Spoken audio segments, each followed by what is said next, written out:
The government has dismissed a leaked memo which says a comprehensive plan for Brexit could take another 6 months to develop. A spokesman described the document as unsolicited and insisted it had nothing to do with the government at all.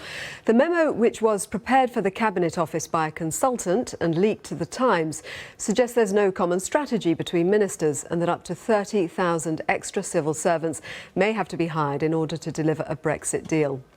The government says it doesn't recognise any of the claims it makes.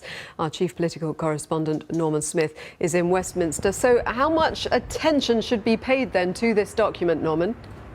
Well, Jana, the focus is on this memo because it goes to the heart of the Brexit debate, namely, what is the plan? And raises questions about whether government can cope with the scale of the task involved in Brexit. And perhaps for that reason, the government has gone on the offensive to, in effect, say the memo is of little consequence. Let me just give you some of the words they put out in a statement. They said it's, quote, an unsolicited document. In other words, it's not government inspired. It's not a government report. It says it has nothing to do with government. The suggestion is it was written by an individual at the accountancy firm Deloitte, and it says it has no authority. And behind the scenes, there is a suggestion that perhaps Deloitte were looking to bid for government contracts. Perhaps they were trying to suggest there might be a role for Deloitte in the Brexit process. But in terms of the political debate, it has, of course, been seized on by Theresa May's opponents to buttress their case that the government simply lacks a clear strategy for Brexit. This was the Shadow Chancellor, John McDonnell. It's chaos. It's what we've suspected. I think what's really anger-making for everybody is that before the referendum, the government never put in preparations just in case the referendum went towards Brexit. After the referendum, we know the result, and now ministers are falling apart. And it takes an objective assessment by a consultant to demonstrate that they're in chaos, they're in disarray.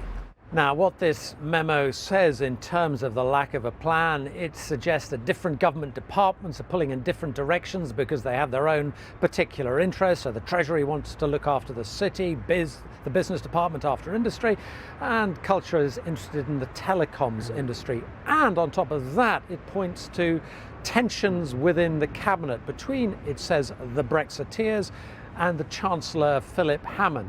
Speaking this morning, the UKIP leader Nigel Farage also piled in, saying he wasn't surprised at the apparent lack of a plan because he said the cabinet was made up predominantly of people who'd argued against Brexit. Well, there was no Brexit plan because I think the previous government thought that Brexit had no chance of winning, therefore there was no reason to put Plan B into place. So, yeah, in many ways, Theresa May's government is starting with a blank sheet of paper. I would just say this, there are two ways you can look at it. You can say, gosh, look at all these things we've got to do, what a burden. Or you can say, we're about to take back control over every sector of our lives, what a fantastic opportunity to do things better. Well, I'm joined now by the prominent Brexiteer, the Conservative Iain Duncan Smith. Do you accept, leaving aside the authorship of this report, there is a question mark about the lack of a plan? Well, first of all, I don't think you can just leave aside the authorship. What I thought when I heard this morning, this is another one of those reports that actually probably wasn't even commissioned. It turns out that it wasn't commissioned. It was an unsolicited report done by a group of people that want to get some business. Well, good luck to them, but they weren't asked to do it. So it's quite important to know they didn't have access, they didn't talk to the departments, they've gone on a lot of stuff that's in the media, they've put it all together, they put 2 and 2 together, they come up with 22. But is it true? Well, what's true about it? First of all, it's utter nonsense, by the way, about the number of civil servants. And I've sat in government, there is absolutely no call for vast numbers of civil servants. Quite the contrary. Each of the departments was commissioned, as I understand it, by the Prime Minister with David Davis to get on to look at their own areas of the regulations and laws that would need to either be absorbed into UK law or actually would have to at some point be repealed. All of these things they're getting on with right now at the moment. That's why you can't immediately jump to start the process of Article 50, apart from from the court case. So there's some logic to the fact that they're doing this work. It's not about pulling in different directions, it's about actually taking a view about your own department. Then it's pulled together with Downing Street and David Davis, and that's the right way to do it. What do you say to those who say it's simply not good enough for ministers to retreat into this formula of Brexit means Brexit? This is a huge moment for Britain. We need detail, we need to see a plan. The honest truth is they don't need detail and they don't need the plan right now. The only time you want the plan is when we're ready to trigger Article 50. Actually, the truth is this has been driven by an insatiable desire of the news media to actually have something to talk about. This is not... It's more than that, isn't it? We want to know what is going to happen with one of the biggest decisions in our lifetime. But she hasn't triggered Article 50.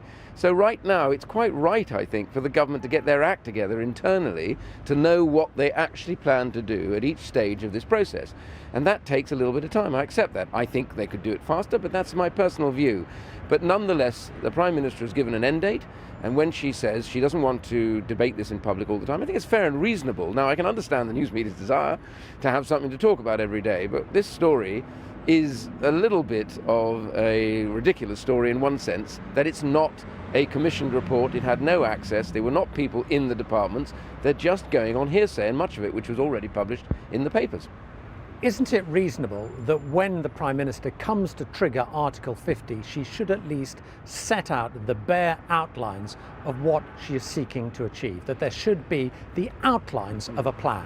Yeah, well, I'm sure that is exactly what she plans to do. She said as much in many senses. She hasn't. She always says she cannot reveal her negotiating not the hand. details of it, but she's quite clear. She'll be clear about what we're trying to achieve in overall terms. But of course, all of these things are about how these discussions go with your counterparts in the European Union. And I don't think they'd be very happy if we were to say this is what we're going to do, full stop. At this point, they need to talk, and they don't talk till after Article 50 is triggered. Your sense is, when Mrs May triggers Article 50, she would seek to set out the broad outlines of a plan?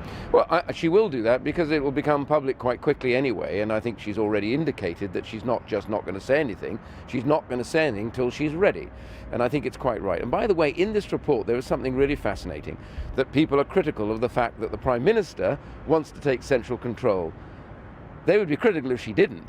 The truth is, she needs to take central control because at the end of the day, this whole negotiation is about her. It's not about David Davis, it's not about the Chancellor. She's the one that has to call the shots because she's the one doing the big negotiation. And when she triggers Article 50 and maybe sets out the outline of a plan, should Parliament be given a vote? Because surely that would buttress her position if she went into the negotiations having a clear mandate from MPs. The thing about this you've got to be very clear is it's impossible to get 650 MPs to agree almost anything about this process. So the last thing you need is a bunch of MPs, each with their own predilections, fears and worries. But that's Parliament. That's Parliament, that's fine. You can have as many debates as you like, that's not a problem. And you'll have 50 different positions from 30 different MPs. My point is, that is all about taking consideration. What you can't have is Parliament try and run the negotiation. And for those who say, oh, we just need to know because we have to vote, the answer is what you start with and what you end with are not necessarily going to be exactly the same. So she has guaranteed that at the end, Parliament will have a view, and that's fine. But what's wrong is the idea somehow that you keep coming back to Parliament to ask their advice about stuff. That would be madness. No one can conduct a negotiation like that, and the European Union would be absolutely hacked off if that happens. So let's be sensible about this. She gets a plan together, she decides what she's going to do, she then invokes Article 50, she gets on with it, but she's quite happy to talk about the broad outlines, I'm sure of that, but not the detail. The detail would be ridiculous because some of it won't be in existence at the end. Okay, Iain Duncan Smith, thanks very much, John. I should tell you it could maybe get an awful lot complicated, more complicated still, because we are, of course, still waiting for the case before the Supreme Court. You may well determine whether there has to be legislation to trigger Article 50. You didn't frankly have the balls to put country before party.